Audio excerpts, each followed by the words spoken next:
उत्तर प्रदेश में इस समय इलेक्शन का टाइम चल रहा है। Near about 2/3 of the Uttar Pradesh population में इलेक्शन हो गए हैं और बाकी अभी होने वाले हैं।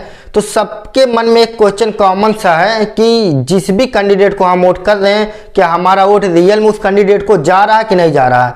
क्योंकि यह इशू हर एक इलेक्शन के टाइम पर रहता है, जैसे कि ईवीएम फ्रॉड के लेके सबके मन में एक डाउट सा रहता है, जिस भी कैंडिडेट को हम वोट कर रहे हैं क्या रियलिटी में हमारा वोट उस कैंडिडेट को जा रहा है, क्या हमारा वोट रियल में बेनिफिशियल साबित हो रहा है कि नहीं हो रहा। क्योंकि इलेक्शन के टाइम एक ऐसा मुद्दा उभर के आ जाता है जैसे ईवीएम फ्रॉड को लेके। तो आइए इस वीडियो में समझते हैं क्या ईवीएम फ्रॉड में कोई लूप होल है, क्या ईवीएम को हैक किया जा सकता है, क्या कोई पॉसिबिलिटी है जिसमें ईवीएम को हम बाई बैक कर सकते हैं। तो इससे पहले हम आपको बता दें, एक अमेरिकी हैकर प्रेस कॉन्फ्रेंस लंदन में बोले थे जिनका नाम था सैयद शुजा पाशा। उन्होंने बताया था कि 2014 के इलेक्शन में भी ईवीएम को हैक किया गया था और 2018 के इलेक्शन में भी ईवीएम को हैक किया गया था। और इस हैक में शामिल बीजेपी, आम आदमी पार्टी, कांग्रेस, इवन सभी पार्टियों को उन्होंने दोषी ठहराया था। तो आज हम आपको बता दें कि अगर जो किसी एक पार्टी को टारगेट किए होते ना तो ये बहुत बड़ा मुद्दा बना होता, लेकिन जब उन्होंने सभी पार्टी को टारगेट कर दिया तो मुद्दा वहीं पे क्लोज हो गया। अब इसके बारे में बहुत ज़्यादा आगे जांच तो हुई नहीं, तो इसका कोई रियल में एजेंडा, क्या पॉलिटिकल एजेंडा था क्या, और रियल में इशू था कुछ ज़्यादा निकल के तो आया नहीं। ईवीएम फ्रॉड का इशू हर एक हारी हुई पार्टी उठाती है जब वो हार जाती है, और वही पार्टी यदि दूसरे इलेक्शन में जीत जाती है तो फिर वह चीज़ को भूल जाती है, फिर दूसरी हारी हुई पार्टी इस इशू को उठाती है। तो इसमें बहुत सारा कंट्रोवर्शियल इशू है। तो आइए हम समझते हैं ईवीएम में कोई लूप होल है जिसे हैक किया जा सकता है।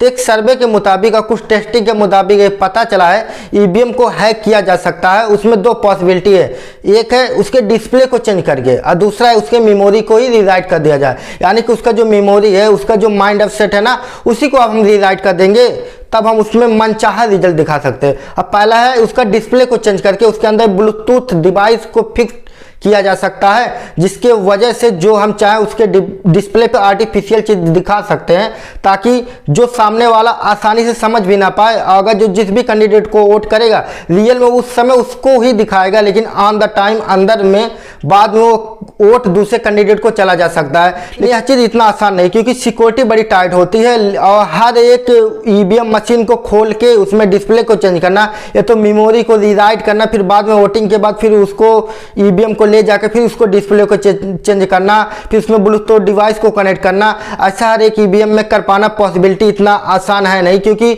इसमें सिक्योरिटी भी बहुत सारी टाइट रहती है। इलेक्शन कमीशन भी इसमें हमेशा अलर्ट रहता है। तो जहां तक हमें लगता है इसमें कोई लूप होल इतना ज़्यादा पॉसिबिलिटी है नहीं कि हम इसको हैक कर दें या तो रीराइट कर सकें। और फिर भी कुछ भी हो सकता है, क्योंकि अभी भी इतना टेक्नोलॉजी सेक्टर में बहुत सारे लूप होल हैं, तो इसमें कुछ कहा नहीं जा सकता रियल में क्या क्यों कुछ हुआ। अभी तक इसमें कोई प्रूफ नहीं आया कि ईवीएम को कहीं हैक किया गया है या कहीं नहीं किया गया है, लेकिन कुछ ऐसे तकनीकी खराबी ईवीएम में देखी गई हैं, जहां वोटिंग में कहीं आप मान लीजिए जैसे ना 65 वोट हुआ तो कहीं दिखाएगा 150 वोट, तो इसमें ईवीएम हैक नहीं किया गया था, बाकी उसमें कुछ सिस्टमेटिक प्रॉब्लम आ जाने की वजह से ऐसा कोई प्रॉब्लम क्रिएट हुआ होगा। इसमें बहुत सारे लोग का यह मानना है कि पहले जो बैलेट पेपर पे वोटिंग हुआ करता था वो फ्री फेयर इलेक्शन हुआ करता था। तो इसमें हम आपको बता दें बैलेट पेपर पे इलेक्शन क्यों इस समय नहीं हो रहा। ईवीएम इसलिए आ गया, ईवीएम पहली बार 1982 में केरला में पहली बार यूज हुआ था। उसके बाद 2004 से Uttar Pradesh, even all over India में जितने भी इलेक्शन हो रहे हैं रेगुलर उसको यूज में लाया जा रहा है। ईवीएम का एक सबसे बड़ी बेनिफिशियल चीज़ होती है वोट काउंटिंग में बहुत सारी जितने भी जो कमियाँ आती है वोट काउंटिंग में, जितने भी बैरियर्स होते हैं उतना उसको वो रिड्यूस कर देता है, यानी वोट काउंटिंग में बड़ी जल्दी हो जाती है। और ईवीएम में इतना पॉसिबिलिटी नहीं रहता उसको हैक करने के लिए, या क्योंकि पूरा का पूरा सील हो जाता है, उसके इलेक्शन कमीशन के द्वारा उसे रिजर्व कर लिया जाता है। दूसरी बात है बैलेट पेपर पे ये चीज़ होता था, बहुत सारे जितना माफिया होते थे वो बैलेट पेपर से जितना भी सील बॉक्स हुआ करते थे उसको ही ले जाके ट्रेस कर ले जाते, यानी कि बड़े बड़े ट्रक को ही रिप्लेस कर देते। तो इसमें भारी आशंका रहती थी कि ऑटो को रिप्लेस कर देना, अब दूसरे पार्टी के ऑटो को उसमें उसमें ले जाके रिप्लेस करके उस पार्टी को ज़्यादा से ज़्यादा वोटों से जिता देना, ये ऐसी पॉसिबिलिटी होती थी।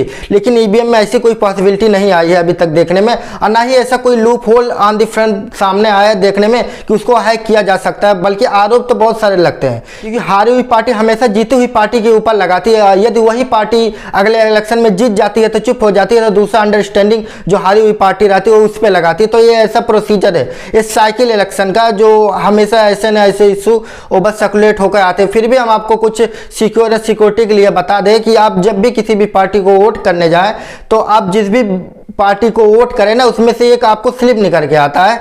तो उसमें देखो उस पार्टी, जिस भी पार्टी को आप वोट किए हैं, तो उस भी पार्टी में का जो आपका जो साइन है वो स्लिप में आया है कि नहीं आया है। जैसे कि आप बीजेपी को आप वोट कर रहे हैं तो उसमें क्या कमल का जो साइन है निकल के आया है कि नहीं। आप कांग्रेस को कर रहे हैं तो उसका जो हाथ का पंजा निकल के आया कि नहीं। आप मान लो बीएसपी का किसी भी चीज़ का कर रहे हैं ना, तो ऐसा कुछ साइन जो आउटपुट निकल के आ रहा, तो आपके हाथ में पर्ची आ रहा है कि नहीं आ रहा। इससे कुछ फेयर इलेक्शन हो सकते हैं नियर अबाउट। उसमें आपको अंदाजा लगा जा सकता है कि जो भी आप वोट किए वो एक परफेक्ट कैंडिडेट को गया है। और ऐसा कुछ बैरियर हमारे हिसाब से नहीं है कि इसमें लूप होल है। और कहने के लिए बहुत कुछ है, बस possibility is no there to crack और crash the EVM electronic machine.